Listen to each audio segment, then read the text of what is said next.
When thinking about Harry VIII's offspring, most imagine the relentless Bloody Mary or the magnificent Elizabeth I. However, there was another child whose short reign exposed a darkness that even his infamous father might have found unsettling. Eddie VI, known as the Boy King, ascended the throne at the tender age of 9 and evolved from an apparently innocent child into one of England's most autocratic rulers, before meeting a fate so twisted it would forever haunt the Tudor dynasty. The tale you are about to hear is not merely about a frail boy who died young. It is about how absolute power corrupts without exception, even in the hands of a child. What you will uncover regarding Eddie's final days will challenge everything previously understood about the Tudor heritage. The year was 1537, when Harry VIII finally gained what he had desperately longed for, a lawful male heir. Eddie's birth was celebrated nationwide as the solution to decades of uncertainty in the royal succession. Yet, his arrival bore a tragic price. His mother, June Summers, passed away only 12 days after childbirth, leaving the infant prince without a mother, and thereby making him even more invaluable to his increasingly suspicious father. From the earliest moments, Eddie was not treated like a regular child, but as the future savior of England. He was surrounded by guards, tutors, and courtiers who constantly reminded him of his divine fate. This separation from a normal childhood would prove to be only the beginning, a crucial stage in shaping a ruler unlike his sisters Mary and Elizabeth, who both endured their father's anger and rejection. Eddie experienced only admiration and praise. Harry VIII, perhaps burdened with guilt over how he treated his daughters, lavished his son with attention and love that nearly resembled worship. The young prince received the finest educators wealth could secure. However, these were no ordinary instructors, but radical Protestant thinkers, chosen deliberately to shape Eddie into the ideal Protestant monarch. From the age of 6, Eddie was immersed in studies far beyond Latin and Greek, delving into intricate religious writings, highlighting the perils of Catholicism and the sacred right of Protestant kings to exercise absolute power. The education Harry VIII provided his son resembled indoctrination more than mere learning. Eddie's chief teacher, Jack Chase, was not only a gifted academic but also a religious zealot who instilled in the boy vivid visions of England as a new Jerusalem cleansed from Catholic impurity. Every subject, from history to philosophy and governance, was viewed through this framework of Protestant dominance and royal absolutism. By the time Eddie reached 8, he could recite elaborate theological arguments explaining why Catholics deserved death and why any resistance to his future authority would equate to defying God. What made Eddie's upbringing particularly perilous was the blend of deep intellectual training combined with uncompromising ideological fervor. Henry VIII's son, Harry VIII, endured complete emotional isolation, despite engaging in theological debates with university professors. He never played with other children, nor experienced typical human connections. His only companions were adults who treated him with great reverence, shaping a boy who grasped complex political ideas yet lacked understanding of empathy and the worth of individual life. This dangerous fusion of exceptional intellect and emotional immaturity would influence every part of his future rule.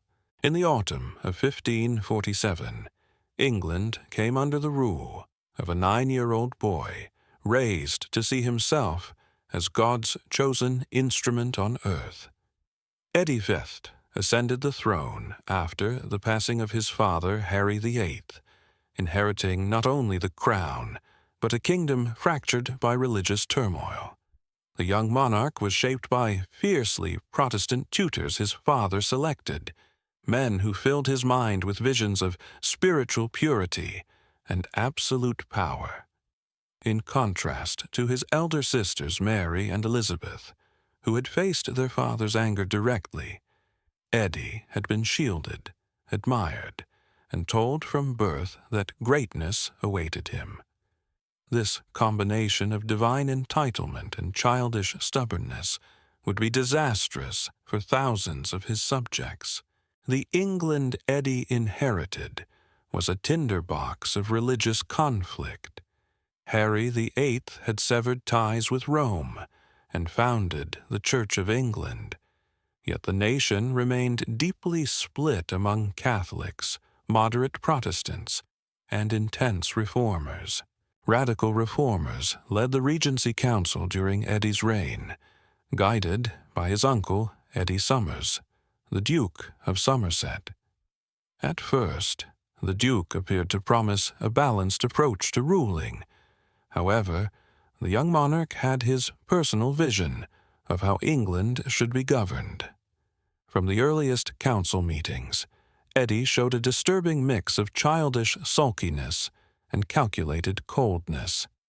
He frequently interrupted seasoned advisers to lecture them on Protestant beliefs. What astonished those around him was how rapidly the boy, only 9 years old, began to claim his authority.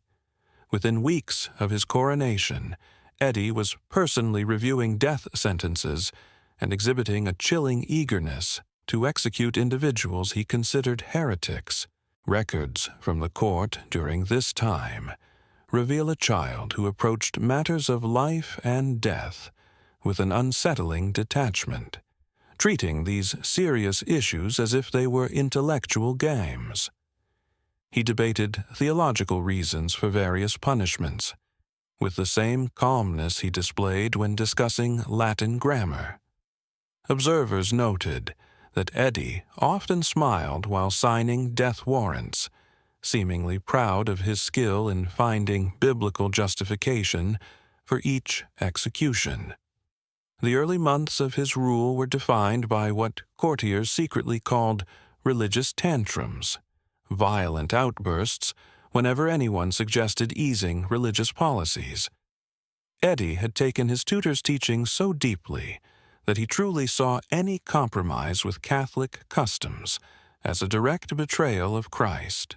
His counselor proposed permitting certain Catholic nobles to maintain their private worship, but Eddie is said to have hurled his inkwell at the man and shouted that God would punish England for such frailty.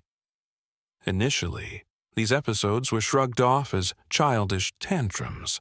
However, they actually exposed the emergence of a truly perilous religious zealot. Perhaps most alarming was Eddie's noticeable absence of typical childhood interests. While other 9-year-olds amused themselves with toys, he spent his leisure hours immersed in narratives about the Spanish Inquisition, meticulously noting interrogation tactics. His personal attendants discovered sketches in his chamber illustrating various methods of torture, accompanied by Eddie's own remarks on their efficiency in securing confessions from heretics.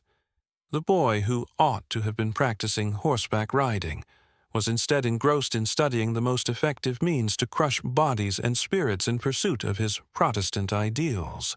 What rendered Eddie especially threatening was his fusion of intense religious fervor with royal power. While his advisers schemed behind the scenes, the youthful monarch eagerly absorbed every lesson regarding the divine right of kings with chilling zeal. He maintained thorough journals about his rule, disclosing a child who derived grim satisfaction from recounting executions, religious oppression, and the torment of those he considered heretics. By the age of 10, Eddie had personally become deeply involved in these ruthless persecutions. The young king, Harry VIII, was involved in composing sermons that were preached in the churches throughout England. These sermons demanded the total eradication of Catholic influence and warned of divine retribution for anyone who showed kindness to heretics. However, Harry's harshness was not confined to religious issues alone. He displayed a vengeful nature that astonished even the most experienced courtiers who had served his merciless father. When servants displeased him, Harry would create intricate punishments that appeared intended more to shame than to correct the behavior. One unfortunate page who spilled wine on Harry's documents was ordered to stand in the courtyard for several hours, while courtiers, following the young king's exact instructions, hurled rotten food at him. Harry observed these humiliations with clear enjoyment, frequently taking notes on the victims' reactions as though performing scientific tests. The journal entries of the boy king from this era reveal a mind increasingly losing touch with ordinary human empathy. Harry described the pain and suffering of others with the same detached precision he used when writing about weather conditions, seeing details of agony and fear as curious facts rather than tragic events. When a kitchen maid died after being whipped on Harry's command for allegedly reciting Catholic prayers, the only comment he made was that the punishment was more successful than expected because it prevented the subject from repeating the mistake. Harry VIII's cold and calculating nature during this period reflects a disturbing detachment from compassion and humanity. The way he treated his own family offered perhaps the clearest sign of his rising sociopathic traits, despite sharing his early years with his sisters. Eddie showed no genuine warmth towards Mary or Elizabeth after he took the throne. Instead, he regarded them through the same religious perspective he used with all his subjects. Mary was seen as a threatening Catholic who had to be managed or removed, while Elizabeth was considered a potential ally due to her Protestant leanings, making her somewhat more acceptable. For Eddie, family bonds were nothing more than political strategies. This shift became even clearer when his uncle Jack Chase tried to influence him through gifts and flattery. Rather than being touched by kindness, Eddie viewed Jack's gestures as manipulation attempts and reacted with cold calculation. When Jack was arrested on charges of treason, Eddie not only agreed with the punishment, but is said to have watched from his window as the man who had once shown him kindness was led to the execution site. Observers noted that the young king exhibited no emotion as the axe fell, instead jotting down in his journal the efficiency of various execution techniques. As Eddie turned 12, his authoritarian nature grew increasingly pronounced.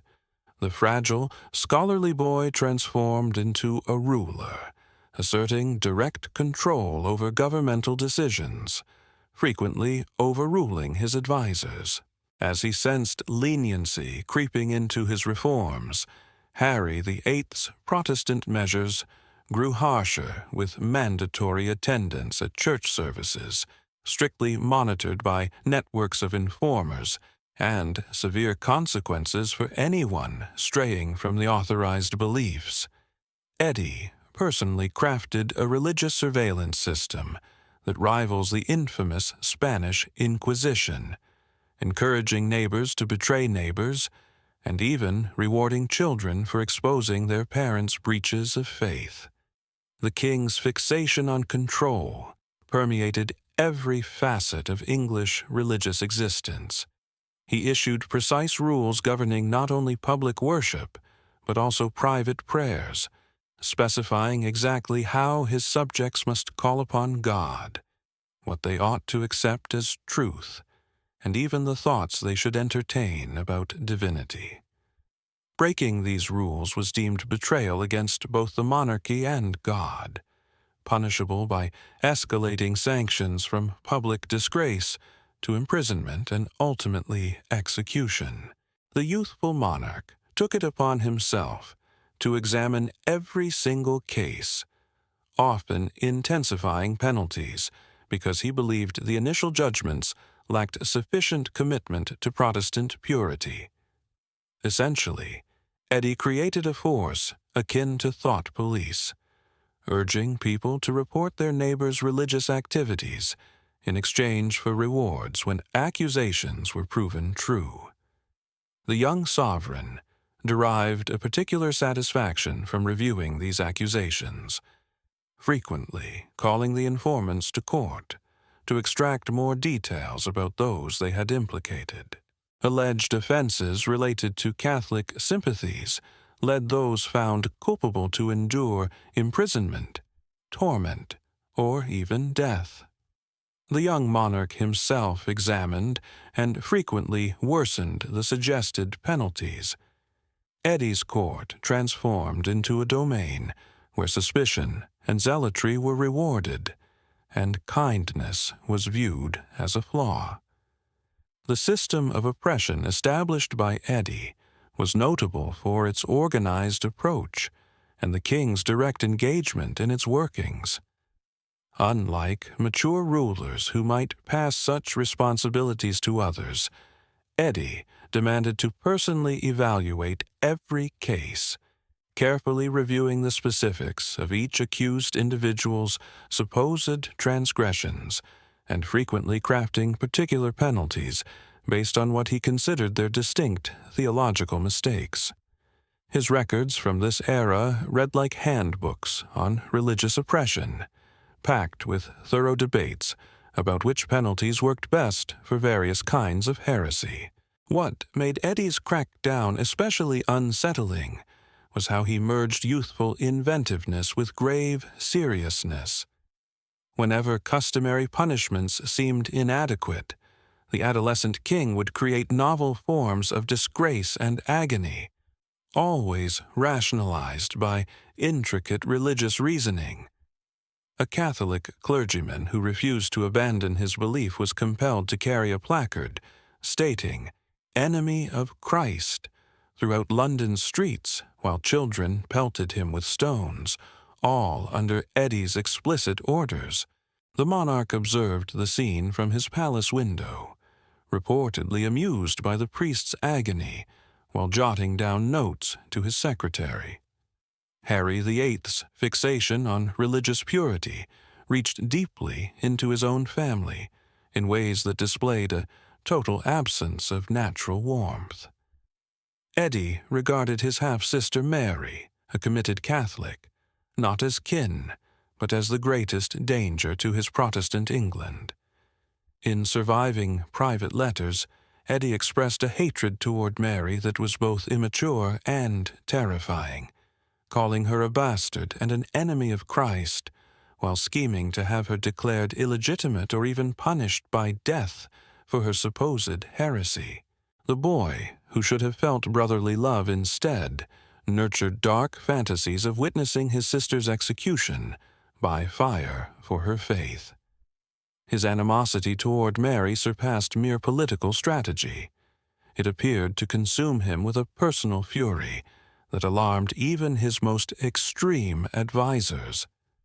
The young ruler spent countless hours creating plans to lawfully remove Mary from the line of succession, consulting with Protestant lawyers eager to provide legal grounds for what was essentially a familial murder.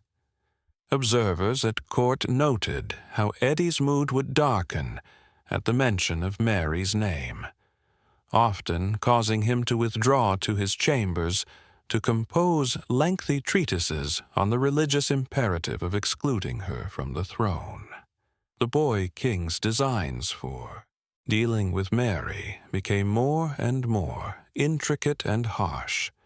Eddie developed detailed plans for Mary's arrest, trial, and execution, complete with precise accusations of heresy and treason.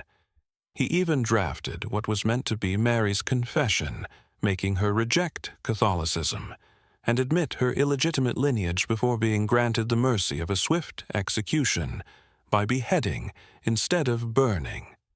These documents, kept in the royal archives, show a mind that had gone far beyond ordinary political rivalry into true sociopathic hatred. Eddie's approach to Elizabeth was more complicated, but equally unsettling. While he supported her Protestant beliefs, he mainly saw his younger sister as a tool for his religious aims rather than as family. Eddie intended to use Elizabeth's eventual marriage to strengthen Protestant alliances, caring little about her personal happiness and focusing instead on the political gain her marriage could bring to his cause. Even his somewhat favorable feelings toward Elizabeth were tainted by his religious fanaticism, making it clear that she was valued solely for what she could accomplish politically. The king's inability to maintain regular family bonds extended to his entire court as well. Eddie viewed his nobles, advisors, and servants not as people with individual worth, but as pieces on a chessboard to be manipulated according to his religious and political plans. Those who loyally served him for years could unexpectedly be discarded or mistrusted as a part of his strategic maneuvers. Those who failed to display enough enthusiasm for Harry VIII's increasingly radical policies found themselves rejected or even put to death. Loyalty to Eddie required total obedience to his vision of a Protestant England, leaving no space for personal beliefs or ethical doubts. When Eddie started showing serious signs of illness in early 1553, his conduct became even more unpredictable and harsh. Instead of softening as death approached, the 15-year-old monarch became obsessed with safeguarding his Protestant changes from being reversed after he was gone. He was fully aware that Mary's rise to the throne would restore Catholicism, and this frightened him deeply. The thought of his life's mission being undone by his Catholic sister drove Eddie to drastic and alarming decisions that might have shocked even his ruthless father. As his condition worsened, his extreme views did not lessen, but grew stronger. Although his body weakened, his religious zeal intensified, as if he aimed to accomplish a lifetime of Protestant reform within his final days. The royal doctors noted that during bouts of fever, he would launch into impassioned speeches calling for the total eradication of Catholic influence, even if it meant the elimination of all Catholics in England. At first, these outbursts were thought to be signs of delirium, but during his clear moments, he remained fierce in his determination. It was revealed that his extreme declarations reflected sincere intentions rather than delirium caused by illness.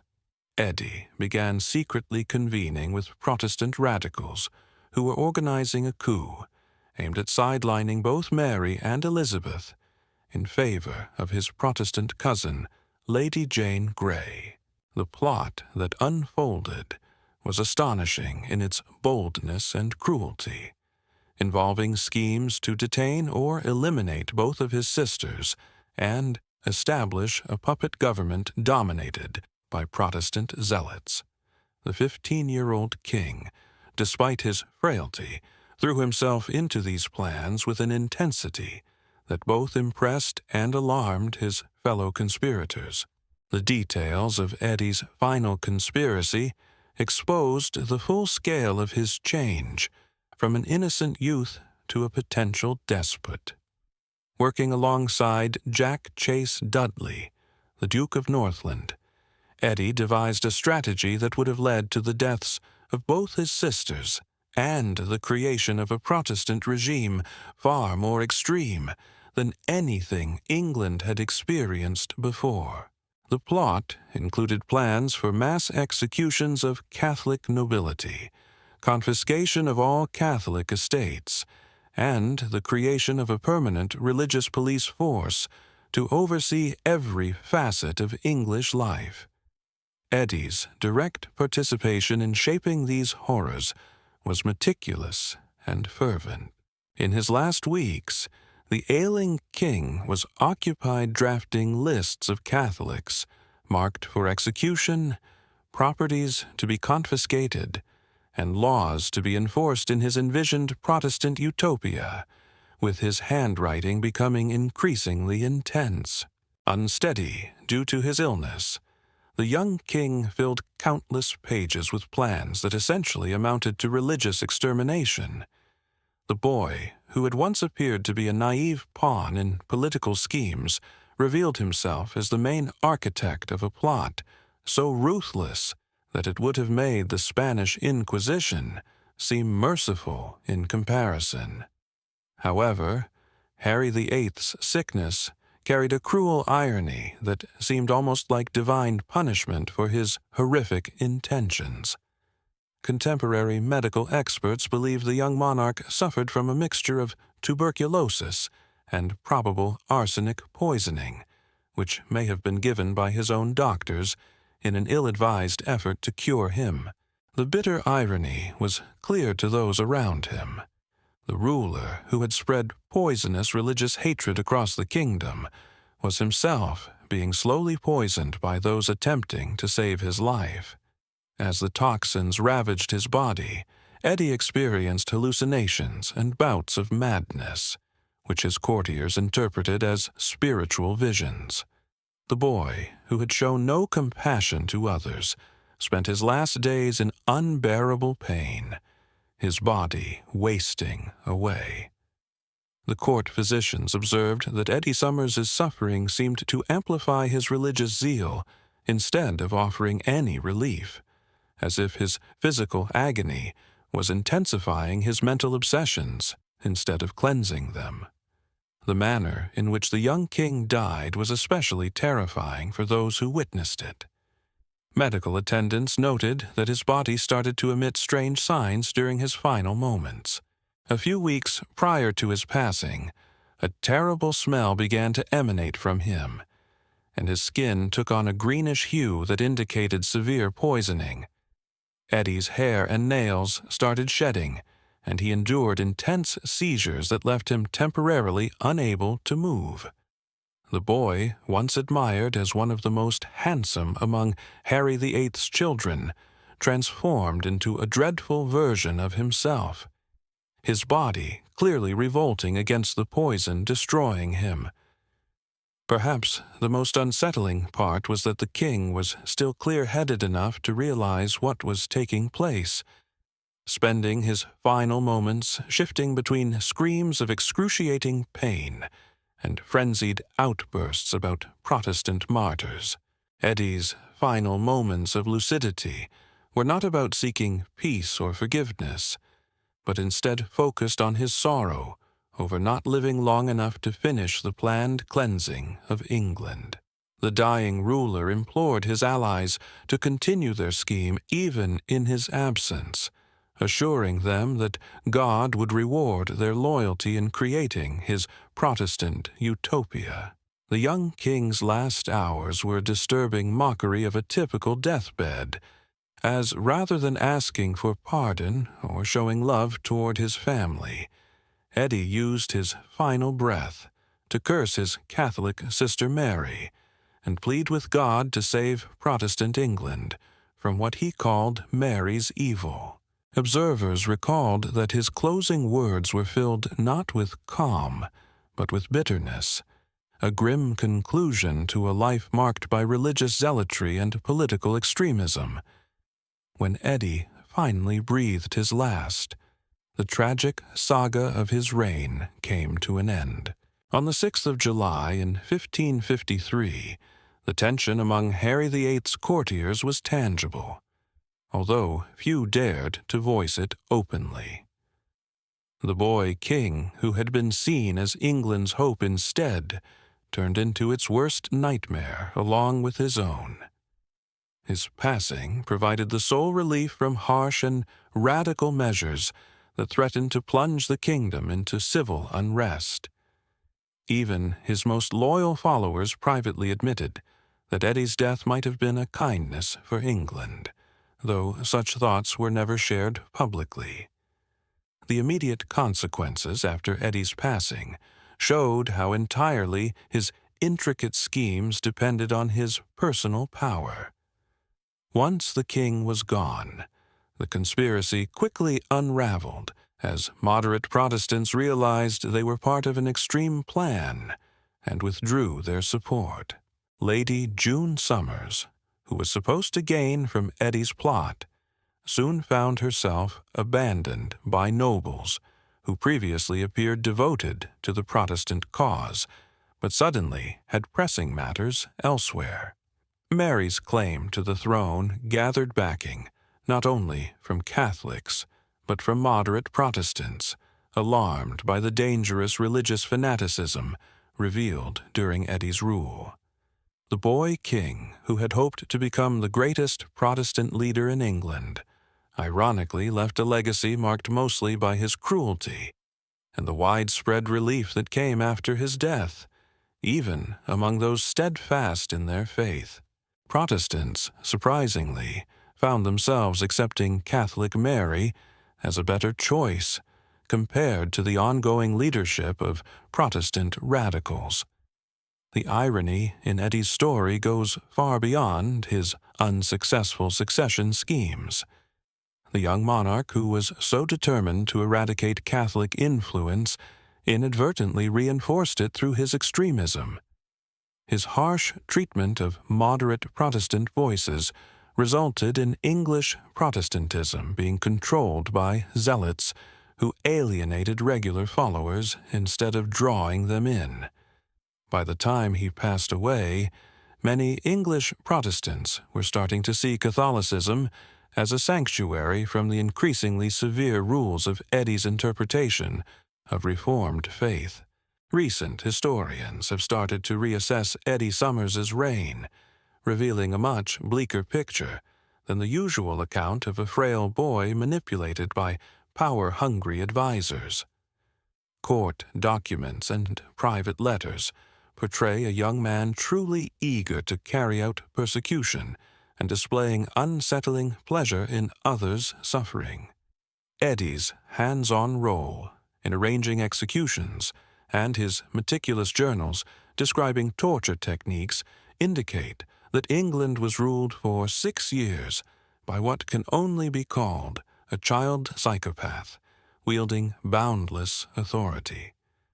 This shift from innocent youth to ruthless despot provides troubling understanding of the corruptive effect of absolute power, distinct from typical adult rulers who, Harry VIII's son, Eddie, showed no sign of holding on to any sense of compassion or political insight.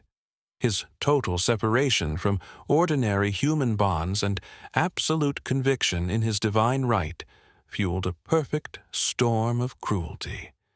This boy, who had never been denied anything and saw any resistance as sinful, became capable of acts so brutal they stunned even the harsh Tudor era. Reports from the time reveal that Eddie's nobles grew increasingly alarmed by the young king's conduct, yet felt powerless to stop him. The very doctrine that legitimized his authority rendered any opposition blasphemous, leaving even his most trusted counselors helpless to temper his escalating harshness. The young monarch engineered a system in which even his smallest desire became law, and his expanding appetite for cruelty faced no limit other than death itself. Perhaps the most terrifying question is what could have unfolded had Eddie reached full adulthood.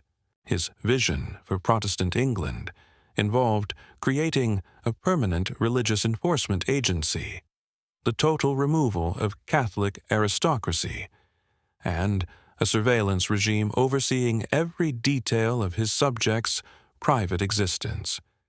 The teenager who passed away in 1553 had already begun putting these plans into motion on a limited scale, and there is every indication that a grown Eddie Summers would have fully realized this vision. Among history's most tyrannical regimes, the legacy of Eddie VI acts as a stark reminder that wickedness can arise from the most unexpected figures, and that noble intentions may be twisted by unchecked power and religious zealotry. The young monarch, convinced he was preserving England's spirit, nearly destroyed its very being, and his own death might have represented the greatest kindness his rule could grant his people. His tale serves as a caution against the perils of merging total authority with rigid ideology, especially when wielded by someone too immature to grasp the full impact of their decisions. Eddie's narrative further exposes the perilous combination of youth, dominance, and dogma. Unlike adult despots who might show restraint because of political strategy or personal ties, Eddie was utterly isolated and completely confident in his own moral superiority. This mindset allowed him to consider horrors that seasoned politicians would find appalling. Instead of enjoying childhood play, the boy ruler was orchestrating widespread executions and religious cleansings, viewing human lives merely as expendable tools in pursuit of spiritual purity. His reign also highlights how education can slide into indoctrination when it lacks balance and empathy. Eddie's mentors shaped him into an exceptional theology genius, but tragically, also into a moral fiend capable of devising sophisticated intellectual arguments to justify cruelty, yet lacking true ethical understanding. Harry VIII's son never acquired fundamental human compassion. His tale warns us about the perils of any educational system that values ideological strictness above basic kindness. Ultimately, Eddie VI's short time ruling remains one of the most unsettling cases where power corrupted purity. This boy, who started out as Harry VIII's beloved successor, ended up as a figure so terrifying that his own passing was met with relief by his people. His change from a shielded youngster to a would-be despot uncovers uncomfortable realities about human nature and the risks linked to those convinced their cruelty has a noble cause. Eddie VI's death marked more than just a life's end. It closed the door on what could have been England's bleakest future. The young king's final moments, filled with suffering and bitterness toward his own family, provide a fitting end to a reign that initially promised great hope, yet delivered only dread. By dying so young, Eddie VI may have unintentionally done England its greatest favor, preventing the full emergence of his horrifying ambitions.